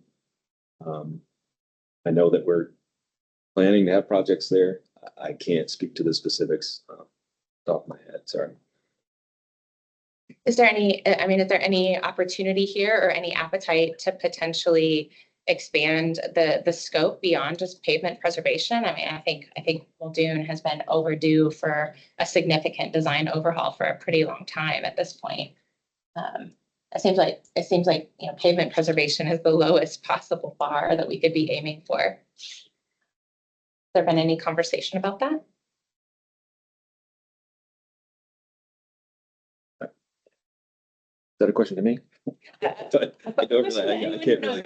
not yet familiar enough with the landscape to know to whom specifically to direct my question. So really more of just a general question for the group. No, it's been, I don't know, we haven't built a project on Muldoon for 20 years. I mean, this section, we're talking north of the highway. So there are two projects in the TIP amendment number 3. DOT has it listed from DeBar to J-Bear Gate is the full scope of the project, and they're asking for AMAS to contribute for the portion from Glen Highway to J-Bear Gate. At this point, I have not had any conversations about expanding this project to include anything other than pavement. I know that there's a need for pavement in this area to be redone. But outside of that, there hasn't been any discussions I'm aware of additional work. And I hesitate to put anybody on the spot, but is there any, I can't see who all is online, but does anybody online from the DOT know what our HSIP nominations are, or any of our project nominations for Luke has his hand up. Oh, great. Yeah, thanks, Luke. Hey, good afternoon, everybody. Luke Boland, DOT Central Region Pre-Construction Engineer. I don't have the information on the HSAP projects, but I would say that we have been in discussions on ultimately what changes might be needed there along Muldoon. I think we're taking somewhat of a similar approach on Tudor. We do have a corridor plan on Tudor that we're moving forward with. In the interim, while we look at that corridor, we're doing a pavement preservation project to address the pavement needs, address rutting. I think just because we're moving forward with a pavement preservation project here on Muldoon, I don't think that prohibits us from moving forward with looking at what ultimately Muldoon should be, and kicking off a project that would likely be advanced to construction around the time that the pavement times out. And my recollection is 10 years is the life of a pavement preservation project, which I think we can continue to have discussions on what that project is. Also, when we're doing pavement preservation projects, we do include safety improvements that we can within the limits of that pavement preservation funding. And we recently met last week, it was last Wednesday, with legislators in the area who expressed similar concerns on Muldoon. So we are actively having those conversations. So I want to be sure I heard you correctly. So if this pavement preservation project moves forward, at some point in the next decade would be the next opportunity for something to be potentially designed to actually rehabilitate Muldoon? So timing of that, we could be in a position to advertise something around that 10-year mark, depending on whether it impacts the pavement work that we've done before. And also, I think we can have discussions on the timing of that. Does it have to be 10 years? I'm not sure. But I don't think for a big change to Muldoon, we're looking at a project that's probably going to impact utilities, that's probably going to have some right-of-way needs. And a lot of those projects are in the 5 to 10 year delivery time frame, just as we're going through the federal process. And so the pavement's not going to last 10 years to that point. Sure. So, but on the schedule that you're considering, then Muldoon doesn't get any kind of substantive change until 2040. Again, we would be looking at what we can do with the pavement preservation to make safety related changes as well. And we are pushing the limits of where pavement preservation work. Right, yeah, so, and I think that's exactly my point, is that we just got done talking about a pavement preservation project on Minnesota that ultimately is becoming its own standalone project. Muldoon has been even more neglected than Minnesota in terms of its most recent work. And so to me, it seems like we should be thinking a little more strategically about how to start from a space of rehabilitation as opposed to doing pavement preservation and then kicking the can down the road for a community that's really been hamstrung in many ways by the current state of Muldoon Road end to end. I don't know. I feel like we're not talking about the same thing. I mean, well, the topic is the segment north of the Glen Highway. Sure. Whether or not we repay that or not. Mhm. It looks like, I don't know if we were successful or not, but we had some HSIP nominations for, not a whole lot of detail there, but for to improve vulnerable road user safety. And, you know, some of those HSIP, it depends on the complexity, but some of those HSIP projects can be a quicker delivery depending on what. And even if you repave the road, you know, I think it's either a 2 or a 5 year cutoff that you could go behind that and do a project. So you could have those projects working in parallel if you want to make something. I think my overriding concern is that if we are doing work on Muldoon, it will be easy for there to be a little bit of a like, we checked the box situation happening where, yes, we've done, you know, a pavement preservation project from the Glen to J-Bear, which no issue whatsoever with, you know, doing as was suggested and allocating design funds as soon as possible to get that done. I think I'm concerned that not having another substantive project on deck for Muldoon to tutor. I'm just stating that I'm concerned about what's happening on the rest of that roadway, and if this particular project will. I'm trying to say that I'm concerned that this project will potentially bump a more significant rehabilitation project even further out, because well, we've done some work on Muldoon, so that's my concern ultimately. Sure. I bet there's something in the MTP from Muldoon. I knew you were going to ask that. Yeah, And I know there is actually. I I'm don't know what the scope is exactly. I can search real quick. Okay. I can look that up while we're doing comments for the public and stuff and write that to you. That doesn't need to be an immediate you question, Aaron. I think I'm just flagging that I do not want this to hamper other efforts along the Muldoon corridor and would like to see that move forward as quickly as we can. It's not a real project yet, right? We're talking about illustrative funding, and my question was going to be the benefit of putting that in the tip as illustrative. Means that if we identify funding, it's a admin mod, or is it still full amendment? So basically, we would have to just get the money programmed as part of our pavement section, which we can easily do as part of the next tip amendment or even admin mod, depending on. I think we can do it as admin mod. We just have to wait for the current tip amendment to be approved before we can get started on the admin mod. So it won't happen in the next few months based on where we're at with things. So it'll have to be sometime 26 onward. And we can do a quick admin mod, you know, beginning of October, if everything's ready to go, and bring that forward and get the design funding ready to go for the AMATS portion of it, which is the highway to J-Bear Gate. And then the rest of it would be illustrative. We don't call it illustrative, but it just wouldn't be in the tip until the next tip cycle. Sure. We have a hard stop at 3 today. We do. Okay. Okay. Are there any other questions or comments? No. How about from the public? Stephanie. I'm Stephanie Marmillo for the good of the order. I just wanted to bring up that the last HSIP project from Muldoon Road from 11th Court to Boundary was completed in 2015. So there has been a project on Muldoon Road within the past decade, and that is what actually installed all of the raised medians and access control features, pretty much from the signal that's adjacent to the 11th court, which is over by, it used to be Fred Meyer, and then things got shifted over to the access to Walmart over there, Creekside Town Center development to Boundary Avenue at the Muldoon interchange. So just wanted to give a time frame of the last time there were improvements on Muldoon Road. Thank you. Thank you. Anybody else? Does the committee have a will? Yeah. What's the will? Oh, is there an online?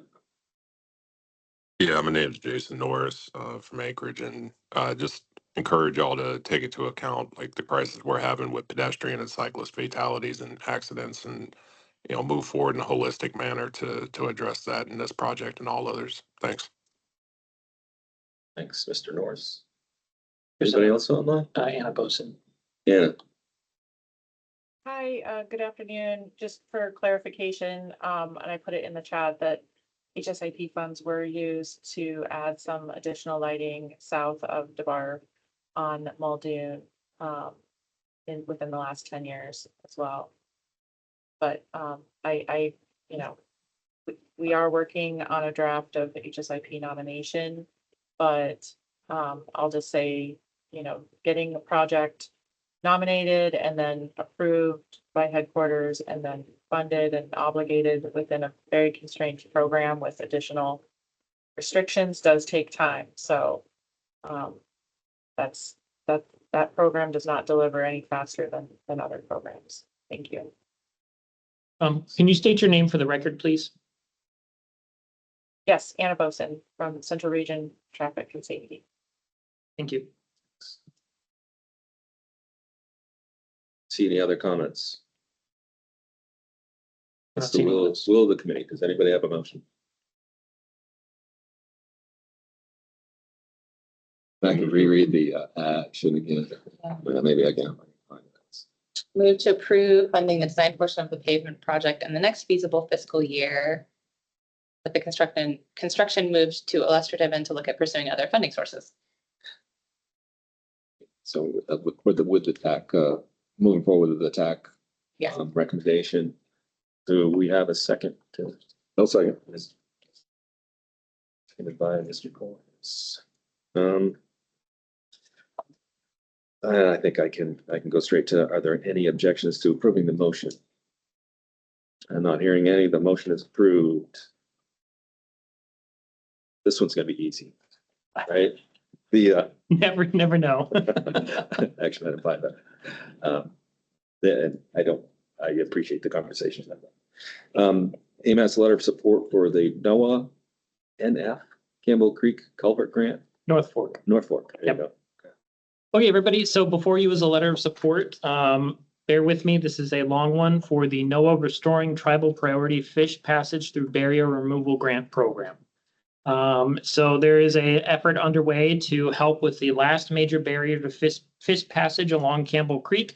And as listed in the letter here, it's the highest priority for the U.S. Fish and Wildlife Service and Alaska Department of Fish and Game. So this project will help to replace a culvert battery, opening approximately 4.48 miles of fish habitat above this location. So AMAT's policy committee is being asked to provide a letter of support for this grant program. I do want to point out that AMAT has provided a letter of support already for this effort back in 2024 as part of the Culvert Aquatic Organism Passage Grant. And the policy committee approved that, letter of support. So this one is before you as well for opportunity for review. The technical advisory committee reviewed it and recommend approval of the letter of support. Thank you. Thanks, Aaron. Any questions or comments from the committee? Not seeing any. Any comments, questions from the public? Not seeing any. What's the will of the committee?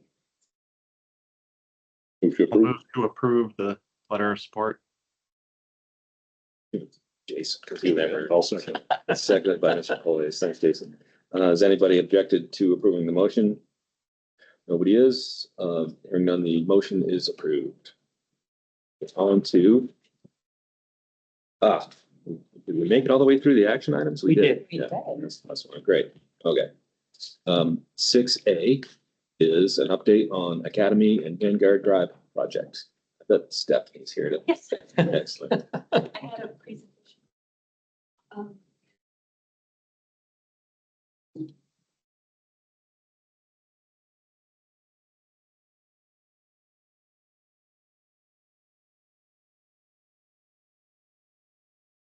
Good afternoon, everybody. My name is Stephanie Mormillo, and I am the consultant project manager for the AMATS Academy Drive Vanguard Drive Area Improvements Project. So just a brief update.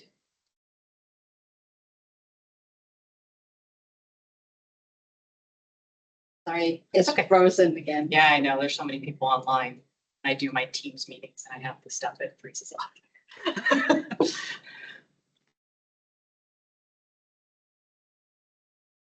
Wanted to click just on, I mean, unless you've already. So just a brief overview of what I'm going to go through. I won't waste anybody's time so we can keep it moving forward. We do have a pretty robust team. We'll go on to the team one. There.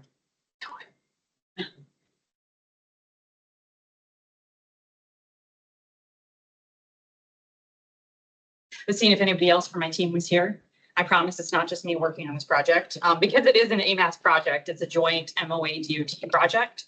So Julia Hansen is the DOT project manager and Tanya Hickok is the PM&E project manager. And I am the consultant project manager, lots of project managers.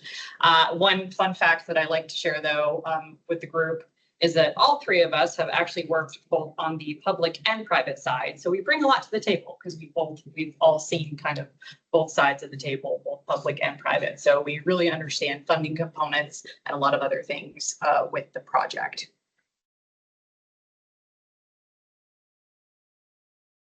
Apparently my presentation does not work. I should have memorized it.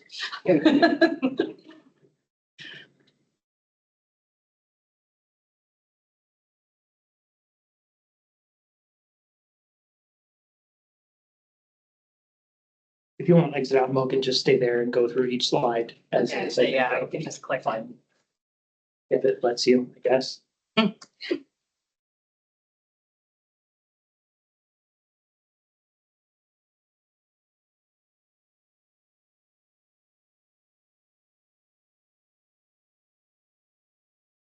the end of the day, everybody's getting tired.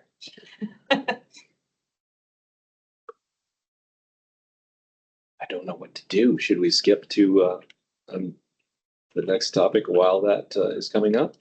If you want, yeah, I can Let's do that. Let's skip. quickly go over the next topic. All that's loading. Don't sit down. You'll jinx us. Maybe it'll work. Every time I go to the bathroom in a restaurant is when I get seated. Perfect. I say that's a couple places ahead of where we were, but I can at least we were on the project overview. I pulled it up on my phone too, so I can just honestly go around really quickly. Once we get to the image, it does help to actually know where you are. So the project, orient yourself in the world. We are between Abbott, just south of Abbott, and we are to the east of Brayton Drive. So Vanguard Academy comes in about halfway through the curve of the world. Do you want me to try and load it on mine? Okay. We can also skip if you want to come back. I just wanted people to actually see where we are.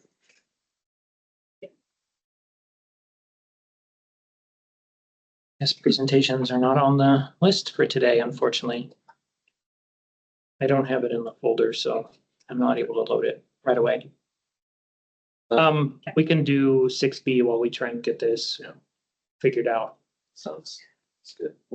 Was that slide deck was not in the meeting materials or was it? No, it Okay. was not. I mean, hopefully we get there, but if we don't get there, then maybe share the slide deck with the committee. Yeah. Okay, well, Mook's working on that. I can do 6B. So this is ready to go. There.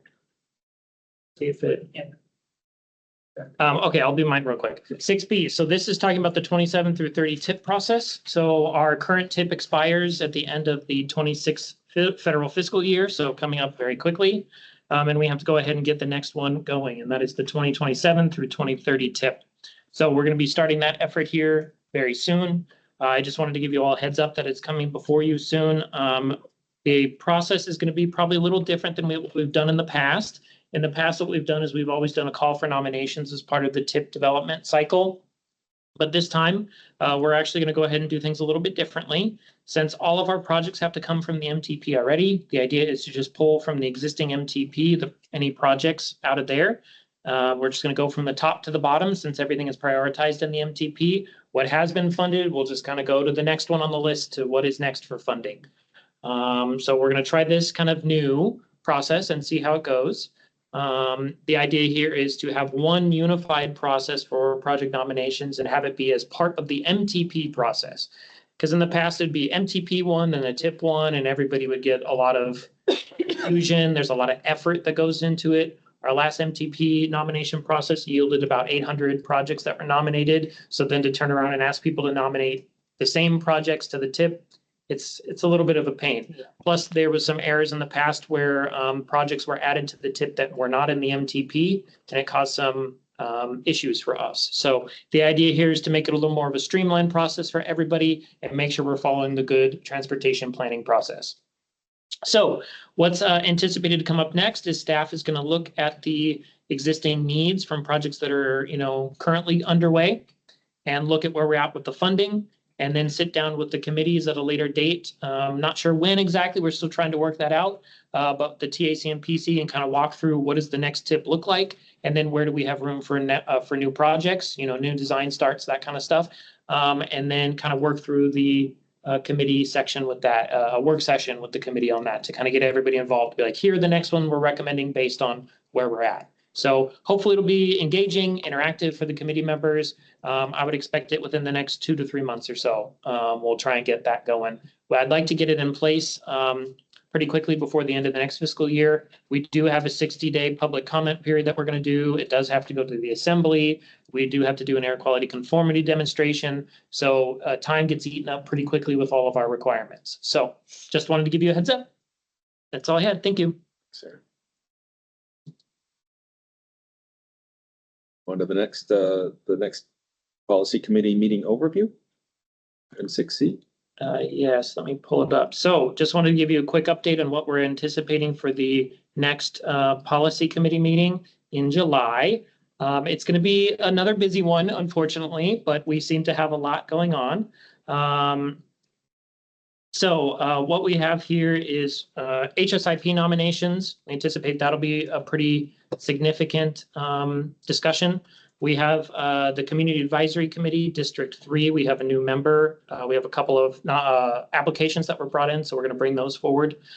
We also have information that we're going to talk about DeArmond Road and some funding from AMATS, and then some information we want to talk about where we can switch money between what DOT uses and what AMATS uses, and then the agreement process for that. So we'll have a good discussion regarding that. And then there was one other, but I'm forgetting it, so I'm sure it'll come up. So, and then we'll have some informational items. We'll talk about a high injury network map that is being developed as part of the Vision Zero group. So we're very excited for that. We'll have the second quarter obligation report, the project status report, and then we'll go from there. That's all I had. Thank you. Thank you. Hate to ask if that's the last project and plan update, but we'll just see if that one's going to load or not. But I'm thinking it's not going to. Yeah, are you able to get it loaded, Mook? Opening from the email. Oh, okay. Okay. I'll talk slow then. I think let's move on to committee comments. I think I normally wait till last, but I think I'll go first today. I was going to thank the Alaska Railroad, but they show up every month and they didn't show up this month. But we hit a major milestone with our downtown trails projects yesterday, right? The Alaska Railroad Board approved our right-of-way permit. So we still need a core permit. I think that's going to come this fall, but we're on schedule. Very confident that we're going to be building that project next year. It's a great project, important one for the program. So it's good news. I didn't want it to slip through the cracks, Aaron. Maybe 2 or 3 months ago, we were planning on taking another look at the operating agreement, maybe hiring someone from outside to come in and help us take a look at, things like, I don't know, should we change the committee makeup? Is there anything that we can look at in our process to make us more efficient? I think we have some questions regarding authorities that we probably should answer. Have we made any progress on that? I know you tried. I know we had a hard time scheduling that, but. I have not at this point. Now that we have the new committee members finalized, and this is their first meeting, So we're going to look for trying to get a work session maybe scheduled in July to sit down and talk about that item. So I have it on my radar. We just haven't yet. So I'll get busy on that. Okay. All right, thanks. You sent out an email with some projects that were kind of at risk of being impacted from the TIP amendment approval, which includes a TIP amendment approval. I think, like Rabbit Creek Road, I think that was going to be pushed for environmental reasons, permitting and NEPA. But I don't share your pessimism with the other ones. The other 3 or 4 there, we're kind of pushing forward in parallel to get those things funded. So we're trying real hard to get those things funded by the end of the year. So hopefully, if there is an impact, it will be minor and won't impact the construction year. I'll say about that. And then my last one is that I just kind of wanted to appreciate the assembly. They reminded us at their last meeting or 2 meetings ago about the sense of urgency that we need to maintain on our Vision Zero effort. And I asked, not you guys because you're new, but I asked the assembly, I said, keep us accountable, keep us on track. And so you did that. So it's healthy for us to hear that criticism, I think, and I got a lot of staff that's working really hard on it. And we could make all kinds of excuses and we could point to all the things that we've done. But really, at the end of the day, that group's been together for 9 months and we're working hard to find actionable items. The story in the paper is somewhat accurate. I think it said something that to the effect that we need a major project to make some of these improvements. That's not wholly true. To think maybe Anna spoke to it earlier, to go through our federal process. That certainly isn't a speedy way to get things built, but we do have some state money in certain parts of the city that we can get smaller projects going on. We're looking at maybe getting some more funding for Muldoon specifically. These are small fixes, but at least there's something that is moving in the right direction. I take I should take all the heat for it because I should have resourced those ideas. There's some good ideas. I should have provided the resources for us to be more successful than we have been. And maybe I'll just leave it at that. Other than that, I will say that it is a safety system, and it's we had steady pedestrian fatalities for years, relatively steady. And, our goal is 0. But, I think we were 6 or 7 for several years. And then all of a sudden we had that spike in 24.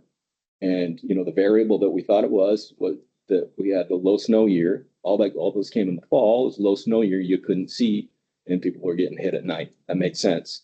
But it's continuing on this year. I think we're on pace to, even beat last year. So I don't know what the variable is. But I think everybody needs to take some responsibility. Most of those, some are, everybody's doing the right thing and the driver's not looking in the right direction.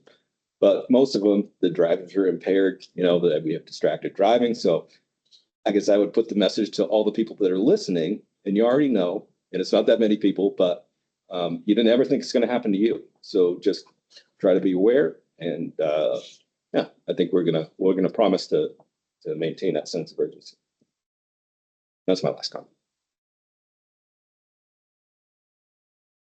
Anybody else? Yeah, thank you for that. I really appreciate that, Mr. Holland. I think I'm curious about a further conversation, and I don't know how that would happen or what the best vehicle would be. So, Mr. Young and Ellen, maybe you're the person to ask. I'm still not entirely clear about the issue with the state match for federally funded projects and what some of these impacts might be. And I hear you saying, Mr. Holland, that you're not quite so pessimistic as the email that we received Monday. But this does seem like a significant question that we might want to be prepared, to help answer, for community members who are concerned about delays and what this really means for some of these projects that are ongoing. I know I will have constituents that have a lot of questions if the Fish Creek Trail is delayed. And I think maybe further conversation to understand what those impacts might be would be helpful. I don't know if that's something that ought to happen in a policy committee venue or if that's a work session or what you would suggest, but would really like to have a better understanding of what this means potentially in terms of funding implications.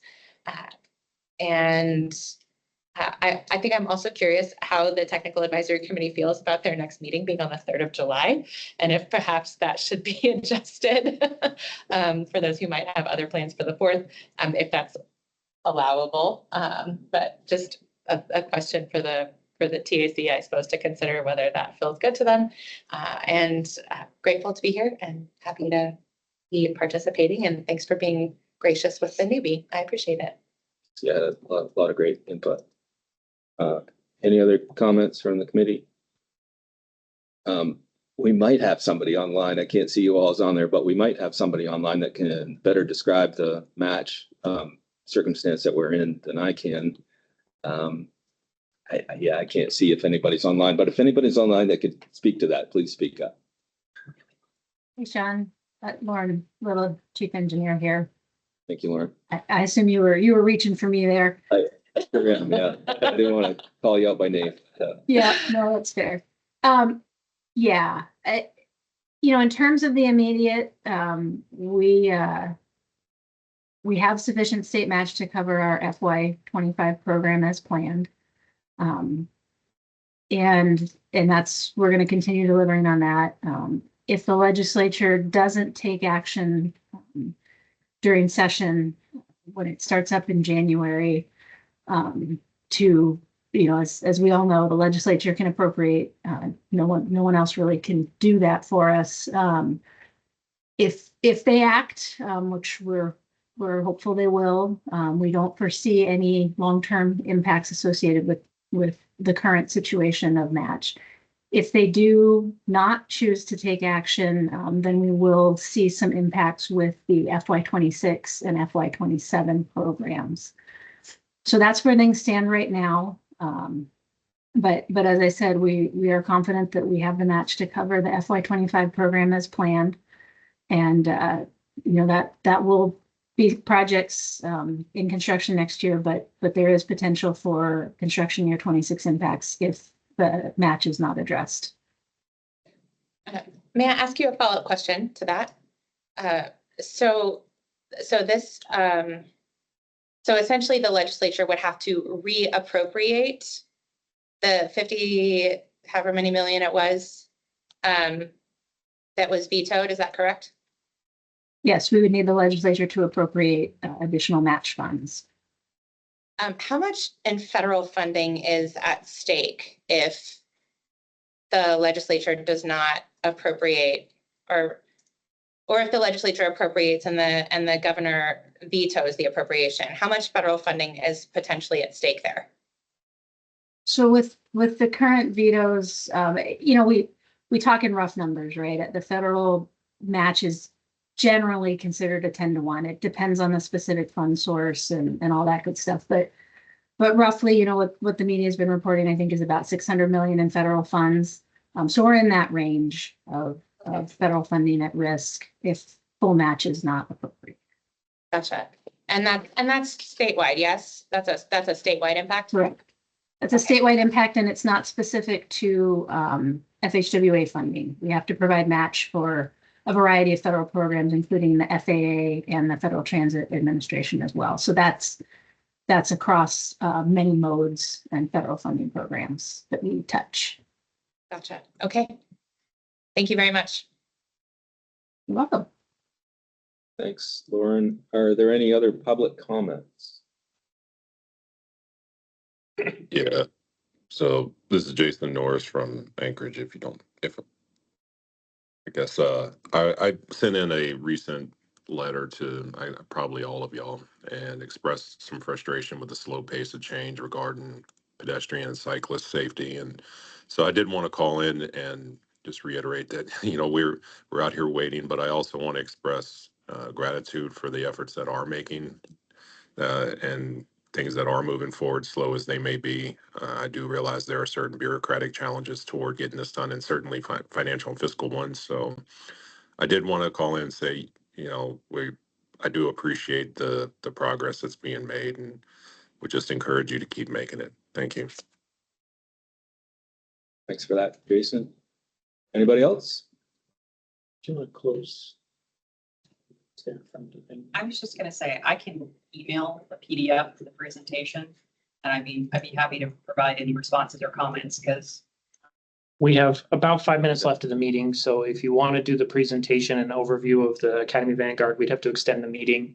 If you're interested in that. If not, we can either come back at another time or Stephanie could just email you the presentation. So we've got the room, I guess, for an extra 5 minutes and, Yeah. So, yeah, I need a motion to extend Move the to meeting. extend for 5 minutes, 10 minutes. I'll move to extend for 10 minutes. Probably good. Second. Second, moved by Mr. Collis, seconded by Ms. Baldwin Day. Do I hear any objections to extending the meeting? 10 minutes. Not hearing any. You're on. try to keep it quick. Good. You got like 15 So minutes. as we said, Abbott Road, Abbott Road, Seward Highway, Brayton Drive, we're in this area. So this project has been around for a long time.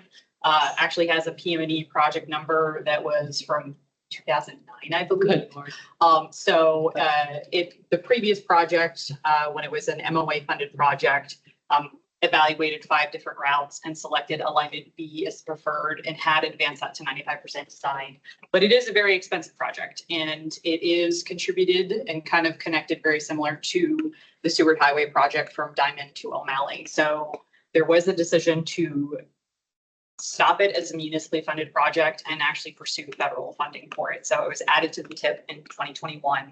And this is the federally funded project that we've been working on. So we've been under contract since 2023 and have been going through the process of environmental document, all of that jazz. So just so you know what we're planning on doing, the existing roadway is in pretty poor condition because there are no drainage facilities. Everything surface drains, and actually this community, Independence Park, Patriot Park, this area, the entire storm drain system is over capacity, has lots of issues. So one of the things this project intends on doing is trying to improve the drainage kind of for the community because we do have extra space outside of the road of what we are doing because we're realigning the road. We will have places to do infiltration and actually follow the guidelines of what we're supposed to be doing for the municipality of not actually directing everything immediately into the storm drain system. So, but we are going to be realigning roads, doing intersection improvements, drainage improvements is a big condition. Right-of-way acquisitions, a lot of them have already taken place because the project did move forward previously. A lot of them have already occurred. There are still a couple more that we will do, utility relocations and then those other improvements. So we are planning a 2-lane section. This is different than the previous proposed project because the previous proposed project did have a 3-lane section. It actually had a 2-way left turn lane. And there's not a lot of turning opportunities. And it really just made the road wider than we thought it needed to be, provides people more opportunity for speeding and doesn't actually accommodate the crossing of non-motorized. So it is a short project area and we do widen out as we approach the intersection to Abbott, but overall we're trying to narrow the cross section and provide widened separated non-motorized facilities on both sides of the roadway. And this will connect to all of the adjacent projects of the Seward Highway project and then what was constructed on the other side of Scooter Avenue. So we will have a continuous section across. So recommended improvements, this is just kind of a big overview of, we are recommending a roundabout for the intersection of Academy and Vanguard. This is something that we have discussed with the traffic department, actually both sides, DOT and MOA, for operational purposes and also just keeping traffic moving at an ideal speed because we generally design them at about a 20 to 25 mile per hour design speed. And we actually are also pursuing a variance for reduced posted speed of this roadway as well. And it is being supported. And we also are currently showing a signal at the intersection of Abbott Road. The one thing we wanted to say is right now, that signal is only warranted if the connection under the highway is constructed and occurs. So we've been letting folks know that it is kind of contingent upon that, but it doesn't mean that there can be discussion depending on what happens with some of the adjacent projects, because we have heard concerns about some of the pedestrian crossing ability at this location on Abbott, because otherwise you have to go up to 88th Avenue or over to Independence Park, which are about 800 and 1,000 feet away, depending on which way you go. So we're in the design process right now, 2025. We do have an approved environmental document, and we're working towards construction, hopefully 2027, 2028, always dependent on funding. Like I said, we have done the environmental document. We have completed 2 steps of the CSS project. We have gone through concept report and then the draft design study report at the Planning and Zoning Commission. We have done some of the traffic analysis, but I'm actually recommending a little bit more. And we just received our amendment to be able to move forward and collect a little bit more data out there. Some minor intersections that actually have some major traffic movements, and we want to make sure we're accommodating that in the design. And we do have, like I said, preliminary design, but we are going to be moving forward, advancing the roadway design, collecting additional data, doing the geotechnical investigations to support the H&H analysis, which is all about the drainage, and then preparing our actual technical design study report as it relates to all of this. So like we said, a lot of public involvement, had several open houses, have gone through the Planning Commission twice. And we are here to present to you, and we will continue to have more public involvement as the project progresses. To date, I just want to say we've had a lot of public support, and actually at the Planning and Zoning Commission, we had one person come to testify, and they were there to testify in support of the project, which was actually noted by the commissioner because he's like, I want to note that there's actually public support for this project. So score 1 as we continue moving forward with this. And that is all I have. Thank you for your time. Let me know if you have any questions. I have a question, Mr. Chair. Please. So the intersection with Abbott, if the 92nd Avenue project doesn't proceed, the state project, or if construction on this occurs in advance of that, it sounds like there would not be a signalized intersection installed at Abbott. Is that the general thinking? I think the intent is actually to try to do this project prior to that. And I think at this time, we are planning and designing a signal, and I think the infrastructure at least will be there. The question, I mean, right now, the assumption is that that is happening. So we're moving forward with the assumption that that is happening. Okay. And then I think I know the answer to this, but Vanguard, there's long been interest in pedestrian facilities on Vanguard, upgrading those. My recollection is that is out of the scope of this project. Is that correct? For the entire length of Vanguard, you are correct. It was a separate municipal project that was not brought into this federally funded project. However, we are able to at least extend the sidewalk from Vanguard down to the first intersection. I'm forgetting the road name, but there are existing sidewalks on the neighborhood. Right. And so we will at least be providing a connection from that existing sidewalk up to this corridor where we can in the area where we're reconstructing. So we won't be doing the entire length of Vanguard, but within our project area, we are. Okay, thank you. Thanks, Stephanie. Yes, thank you so much. I think we're on to adjournment. Motion to adjourn? Your first motion of the day. Right. Get her done, man. Done. Get me out. Yeah, I know I'm not going to get any objections. We're adjourned at about 3:04, I would say. Was there a second? Oh, sorry. I'll second. Thank you all very much. Someone told me there was an expedited way to adjourn. You could, yeah, you don't